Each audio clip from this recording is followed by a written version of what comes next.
안녕하십니까. 도약하는 지방자치, 신뢰받는 열린 의회를 만들어가는 광주광역시 북구의회입니다. 제294회 제1차 정례회 북구의회 의정뉴스 지금 시작합니다. 광주 북구의회가 지난 6월 10일부터 28일까지 19일간의 제1차 정례회 일정을 마무리했습니다.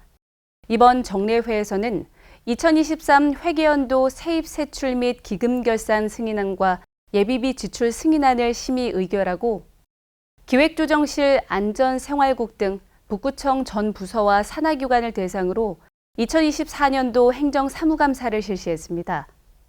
이어 26일에는 조례안 9건, 규칙안 1건, 동의안 5건, 계획안 1건 등 총 16건의 일반 안건을 심사했습니다.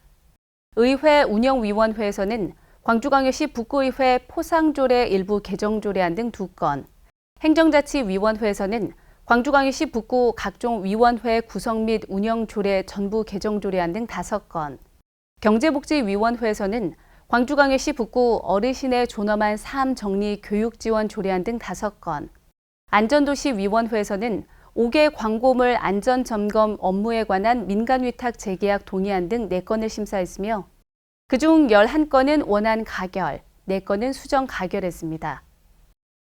6월 10일 열린 제1차 본회의에서는 손혜진, 신정훈 의원이 5분 자유발언에 나섰습니다. 손혜진 의원은 비효율적인 다회용기 대여 서비스 운영으로 타 지자체에 비해 실적이 저조하다며 다회용기 대여 서비스 개선을 통해 일회용품 사용 감축과 적극적인 탄소 중립 실천을 위한 행동을 촉구했습니다. 이어 신정훈 의원은 대기업 직영 편의점이 장애인 소상공인의 담배 소매인 지정을 방해하고 있지만 북구청은 이를 알면서도 방관했다며 북구청의 편파적 행정 처리를 지적하고 장애인 소상공인에 대한 권리 보장을 촉구했습니다. 6월 28일 열린 제2차 본회의에서는 강성훈, 고영임, 정상용 의원이 5분 자유발언에 나섰습니다. 강성훈 의원은 광주광역시는 30여 년간 7곳 제23 근린공원에 매립된 15만 톤의 불법 매립 폐기물 문제를 방임방조하고 있다며 문제 해결을 위한 북구청의 책임 있는 역할을 강조했습니다. 고영임 의원은 북구청 신관 건립 공사 기간 발생할 수 있는 불편 사항에 대해 보행 안전, 소음 저감, 그리고 방문객 불편 최소화 방안 등을 언급하며 신관 건립에 따른 주민 불편 방지 대책 마련을 촉구했습니다. 이어서 정상용 의원은 최근 집중호우와 국지성 장마로 인한 하천 수해 피해가 늘었지만 하천 관리 체계 개선이나 치수 계획이 제대로 수립되지 않았다며 하천 수해 피해 선제적 예방을 위한 적극적인 치수 대책 마련과 관련 예산 확보 노력을 촉구했습니다.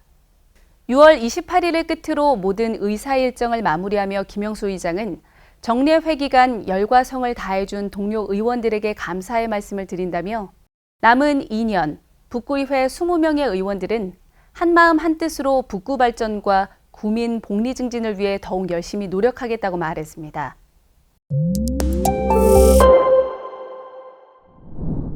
김영순 의원이 어르신들이 삶의 마지막 순간까지 인간으로서의 존엄과 가치를 유지하고 자신의 삶을 정리할 수 있도록 지원하고자 재산 상속 및 장례 절차 등에 관한 교육 실시, 취약계층 교육 우선 지원 등에 관한 내용을 담은 광주광역시 북구 어르신의 존엄한 삶 정리 교육 지원 조례안을 발의했습니다. 이숙희 의원이 북구 거주 신장장애인의 삶의 질을 보장하고 생활 안정을 도모하고자 경제적으로 어려운 신장장애인의 혈액 및 복막 투석비, 그리고 이식 검사비 등의 의료비를 지원할 수 있는 근거를 마련한 광주광역시 북구 신장장애인 지원에 관한 조례안을 발의했습니다. 주순일 의원이 행정 편의적이고 무분별하게 관리되어 온 북구청 각종 위원회의 구성과 운영에 관한 사항을 바로잡고자 동일인 3개 위원회 초과 위촉 금지, 위원회 존속 기한 5년 초과 금지 등의 내용을 담은 광주광역시 북구 각종 위원회 구성 및 운영조례 전부 개정 조례안을 발의했습니다.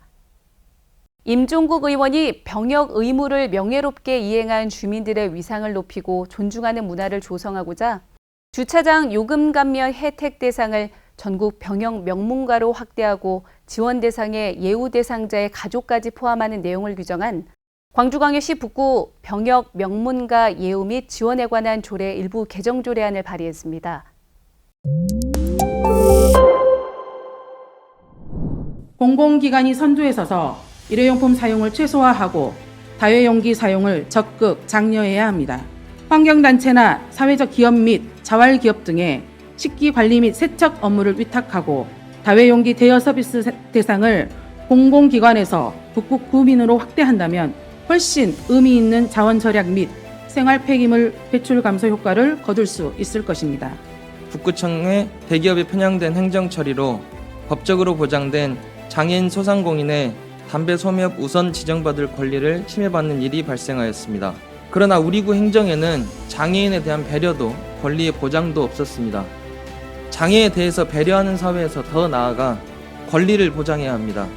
우리 구는 30년간 지속되어 온 일곡지구 불법 매립 폐기물 문제 해결을 광주광역시와 LH와 상호 소통하여 주민들의 요구사항을 더 이상 외면하지 말고 책임있는 자세와 적극적인 문제 해결 및 실행을 위해 우리 구에서도 광주광역시에 강력히 요구하시길 바랍니다. 첫 번째, 주민의 이동권과 보행 안전을 최우선적으로 고려해 주시기 바랍니다. 두 번째, 소음 문제 저감을 위한 세밀한 관리 체계 마련을 촉구합니다. 세 번째, 부서 이전에 대한 정보를 수시로 현행화하고 공사 현황을 공개함으로써 주민의 알 권리를 해소하고 공사에 따른 방문 민원인의 불편을 최소화할 수 있는 방안 마련을 촉구합니다. 하천관리에 대한 안전대책은 주민들의 우려하기에 앞서 선제적으로 이루어져야 할 필요가 있다고 봅니다. 구청장께서 과단위 부서를 신설한 의지만큼 이제까지 정비 보수 중심의 소극적인 하천관리가 아니라 기존과는 차별되는 하천관리 정책의 마련과 함께 예산 확보가 절실할 때입니다. 행정자치위원회 소속 위원들이 지난 6월 26일 북구 청년센터와 청년센터 교육관을 방문해 청년지원 공간 운영 현황을 청취 점검했습니다. 행정자치위원회 전미용 위원장은 청년들을 위한 공간인 만큼 청년들에게 친숙한 공간이 될 수 있도록 지속적인 관심과 체계적인 운영을 해줄 것을 당부했습니다. 안전도시위원회 소속 위원들이 지난 6월 19일 생용동 삼각산 산불 현장을 방문해 진화 현황을 청취 점검했습니다. 안전도시위원회 주순일 위원장은 산불 진화 참여 직원들을 격려하며 피해 지역의 신속한 복구와 산림 인접 지역 산불 예방 활동을 철저히 해줄 것을 당부했습니다. 광주 북구의회가 직장 내 성평등 인식을 제고하고 안전한 사회문화 조성에 앞장서고자 2024년도 1차 폭력 예방 교육을 실시했습니다. 이날 교육은 안전하고 성평등한 조직문화 조성을 위한 고위 관리자의 책무 등 고위직 성희롱 성폭력 예방 교육을 주요 내용으로 진행했습니다. 북구의회가 지난 6월 28일 2024년도 2분기 정례 표창 수여식을 개최했습니다. 이번 수여식에서는 지역사회와 의정 발전에 공이 있는 주민과 공무원 등 총 33명을 수상자로 선정해 표창패를 수여하고 감사의 마음을 전했습니다. 김영수 의장은 수상자분들의 의정 발전과 주민 화합에 기여하신 노고에 깊이 감사드린다며 숭고한 희생과 봉사 정신을 항상 기억하며 북구의회도 지역 발전을 위해 더욱 헌신하겠다고 말했습니다. 정달성 의원이 지난 6월 28일 북구 남도 향토음식 박물관에서 안전한 맨발 걷기 활성화를 위한 토론회를 개최했습니다. 정달성 의원은 북구의 맨발길 조성과 더불어 적극적 정책 실현을 통해 구민의 참여를 이끌어내고 안전한 맨발 걷기 보행 환경 조성을 위해 노력하겠다고 말했습니다. 날이 더울수록 감기를 조심하라는 말이 있죠. 예년에 비해 빨리 찾아온 무더위 속 냉방병에 시달리는 분들도 많을 텐데요. 더위로 몸이 지치지 않게 컨디션 조절 잘 하셔서 건강한 여름 보내시기 바랍니다. 이상으로 제294회 제1차 정례회 북구의회 의정뉴스를 마칩니다. 시청해주신 여러분 고맙습니다.